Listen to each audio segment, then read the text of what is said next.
ಕಾರ್ಯಕ್ರಮಕ್ಕೆ ಸ್ವಾಗತ. ನಾನು ಉಮರ್ ಫಾರೂಕ್.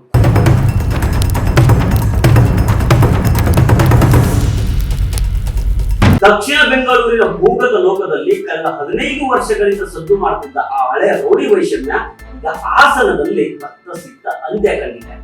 ಸಾರ್ವಜನಿಕರು ಸದಾ ಓಡಾಡುವ ಹಾಸನದ ಜಿಲ್ಲಾ ನ್ಯಾಯಾಲಯದ ಮುಂಭಾಗದಲ್ಲೇ ಬೆಂಗಳೂರಿನ ಮೋಸ್ಟ್ ವಾಂಟೆಡ್ ರೌಡಿ ಶೀಟರ್ ನನ್ನ ದುಷ್ಕರ್ಮಿಗಳು ಭೀಕರವಾಗಿ ಕೊಚ್ಚಿ ಕೊಲೆ ಮಾಡಿದ್ದಾರೆ. ಕೊಲೆಯಾದ ದುರ್ದೈವಿಯನ್ನ 43 ವರ್ಷದ ಮಂಜೇಶ್ ಕುಮಾರ್ ಅಲಿಯಾಸ್ ಅವಲಹಳ್ಳಿ ಮಂಜ ಅಂತ ಗುರುತು ಮಾಡಲಾಗಿದೆ. ಇವನು ಬೆಂಗಳೂರಿನ ಕಲಘಟ್ಟಪುರ ಮತ್ತು Kaggalipura police station most wanted criminal ಆಗಿರ್ತಾರೆ. ಇತ್ತೀಚೆಗಷ್ಟೇ ಬೆಂಗಳೂರಿನ ಪರಪ್ಪನ ಅಗ್ರಹಾರ ಜೈಲಿನಿಂದ ರಿಲೀಸ್ ಆಗಿದ್ದ ಈ ಮಂಜ ಹಾಸನದ ಚನ್ನಪಟ್ಟಣದಲ್ಲಿರೋ ತನ್ನ ತಾಯಿ ಅಥವಾ ಅಜ್ಜಿ ಮನೆಗೆ ಬಂದಿರ್ತಾನೆ. ಆದ್ರೆ ತಡರಾತ್ರಿ ವೇಳೆಯಿಂದ ತನ್ನ ಸ್ನೇಹಿತರ ಜೊತೆಗೆ ಬೈಕ್ ನಲ್ಲಿ ಹೊರಟಿದ್ದಾಗ ಹೊಂಚು ಹಾಕಿ ಕಾರಿನಲ್ಲಿ ಫಾಲೋ ಮಾಡ್ಕೊಂಡು ಬಂದಿದ್ದ ಹಂತಕರು ರಸ್ತೆಯಲ್ಲಿ ಅಡ್ಡಗಟ್ಟಿ ಅಟ್ಯಾಕ್ ಮಾಡಿದ್ದಾರೆ. ಆ ತಡರಾತ್ರಿ ಮಂಜ ಒಂಟಿಯಾಗಿದ್ದಾಗ ಸಿಕ್ಕಿದ್ದೇ ಚಾನ್ಸ್ ಅಂತ ಮುಗಿಬಿದ್ದ ದುಷ್ಕರ್ಮಿಗಳು ಮಾರಕಾಸ್ತ್ರಗಳಿಂದ ಮಂಜನ ತಲೆ, ಹೊಟ್ಟೆ, ಸೊಂಟಕ್ಕೆ ಮನಬಂದಂತೆ ಕೊಚ್ಚಿ ಬಿಸಾಕಿದ್ದಾರೆ. ಮುಖದ ಗುರುತು ಸಿಗದ ಹಾಗೆ ವಿಕೃತವಾಗಿ ಕೊಲೆ ಮಾಡಿರುವ ಹಂತಕರು ಮಂಜನ ಬಲಗೈಯನ್ನೇ ಕತ್ತರಿಸಿ ಸ್ಥಳದಿಂದ ಪರಾರಿಯಾಗಿದ್ದಾರೆ. ರಾತ್ರಿ ಗಸ್ತಿನಲ್ಲಿದ್ದ ಪೊಲೀಸರಿಗೆ ಕಂಟ್ರೋಲ್ ರೂಮ್ ಮೂಲಕ ಮಾಹಿತಿ ಸಿಕ್ಕ ತಕ್ಷಣ ಸ್ಥಳಕ್ಕೆ ಧಾವಿಸಿದಾಗ ರಕ್ತದ ಮಳುವಿನಲ್ಲಿ ಮಂಜನ ಹೆಣ ಬಿದ್ದಿತ್ತು. ಮೃತನ ಜೇಬಿನಲ್ಲಿದ್ದ ದಾಖಲೆಗಳನ್ನು ನೋಡಿ ಪೊಲೀಸರು ಈತ ರೌಡಿ ಶೀಟರ್ ಮಂಜ ಅಂತ ಕನ್ಫರ್ಮ್ ಮಾಡಿದ್ದಾರೆ. ಹಾಗಾದ್ರೆ ಈ ಕೊಲೆ ಮಾಡಿದ್ದು ಯಾರು? ಇದರ ಹಿಂದೆ ಇರೋದು ಅದೇ ಹಳೆ ಗ್ಯಾಂಗ್ ವಾರ್.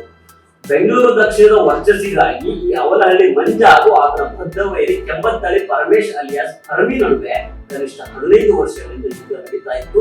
ಫ್ಲಾಶ್ ಬ್ಯಾಕ್ ಗಳು ಕೂಡ ಇದಾವೆ. ಫ್ಲಾಶ್ ಬ್ಯಾಕ್ ಒಂದೇನಂದ್ರೆ ಬಿಬಿಎಂಪಿ ಮಾಜಿ ಸದಸ್ಯನಾಗಿದ್ದ ಸೋಮಣ್ಣ ಅವರ ಮಗ ವಿನೋದ್ ಕೊಲೆ ಕೇಸಲ್ಲಿ ಮಂಜ ಜೈಲ್ ಸೇರಿದ್ದ.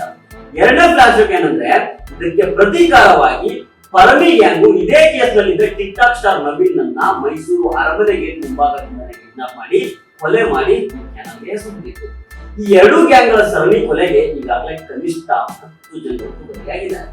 ಈ ಕೊಲೆ ಹಿಂದೆ ಮಂಜನ ಹಳೆ ಡ್ರೈವರ್ ಕಿರಣ್ ಕಡೆಯವರ ಕೈವಾಡ ಇರುವ ಶಂಕೆ ಕೂಡ ಇದೆ. ಯಾಕಂದ್ರೆ ಮಂಜ ಜೈಲಿನಲ್ಲಿದ್ದಾಗ ಆತನ ಹೆಂಡತಿ ಮಂಜನ ಕಾರ್ ಡ್ರೈವರ್ ಆಗಿ ಕೆಲಸ ಮಾಡ್ತಿದ್ದ ಕಿರಣ್ ಹತ್ರ ದುಡಿಸ್ಕೊಂಡಿದ್ದು. ಅಲ್ಲದೆ ಅವರಿಬ್ಬರ ನಡುವೆ ಅನೈತಿಕ ಸಂಬಂಧ ಇತ್ತು ಅನುಮಾನ ಮಂಜನಿಗಿತ್ತು. ಯಾಕಂದ್ರೆ ಮಂಜ ಯಾವುದೋ ಒಂದು ಕೊಲೆ ಕೇಸ್ ನಲ್ಲಿ ಜೈಲ್ಗೆ ಹೋಗ್ಬಿಟ್ಟಿದ್ದಾನೆ. ಈ ರೌಡಿ ಮಂಜನಿಗೆ ಈ ಕಿರಣ್ ಕಾರ್ ಡ್ರೈವರ್ ಆಗಿ ಕೆಲಸ ಮಾಡ್ತಾ ಇದ್ದ. ಮಂಜ ಜೈಲ್ಗೆ ಹೋದ್ಮೇಲೆ ಇವ್ರಿಗೆ ಕೆಲಸ ಇಲ್ದಂಗ ಆಯ್ತಲ್ಲ, ಹೀಗಾಗಿ ಒಂದು ಮಿನಿ ಬಸ್ ಅನ್ನ ತಗೊಂಡು ತನ್ನ ಜೀವನವನ್ನ ನಡೆಸ್ತಾ ಇದ್ದ. ಆ ಗ್ಯಾಪ್ ನಲ್ಲಿ ಅಂದ್ರೆ ಮಂಜ ಜೈಲಿನಲ್ಲಿದ್ದಾಗ ಕಿರಣ್ ಆ ಮಂಜನ ಹೆಂಡತಿ ಜೊತೆಗೆ ಅನೈತಿಕ ಸಂಬಂಧ ಇಟ್ಕೊಂಡಿದ್ದ ಸುದ್ದಿಗಳು ಓಡಾಡಿತು.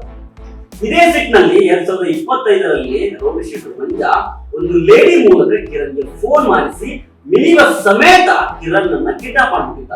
ಒಂದು ಹಗಲು ಒಂದು ರಾತ್ರಿ ಬಸ್ ನಲ್ಲಿ ಸುತ್ತಾಡಿಸಿ ಕಿರಣ್ಗೆ ಎದ್ವಾ ಹೊಡೆದುಕೊಂಡಿದ್ದ. ದಾರಿ ಮಧ್ಯೆ ಎಣ್ಣೆ ಊಟ ಎಲ್ಲ ಮಾಡಿ 24,000 ರೂಪಾಯಿ ಬಿಲ್ ಕೂಡ ಈ ಕಿರಣ್ ಅಂದ್ರೆ ಡ್ರೈವರ್ ಕಿರಣ್ ಕೈಯಿಂದಾನೆ ಕೊಡಿಸಿದ್ದ.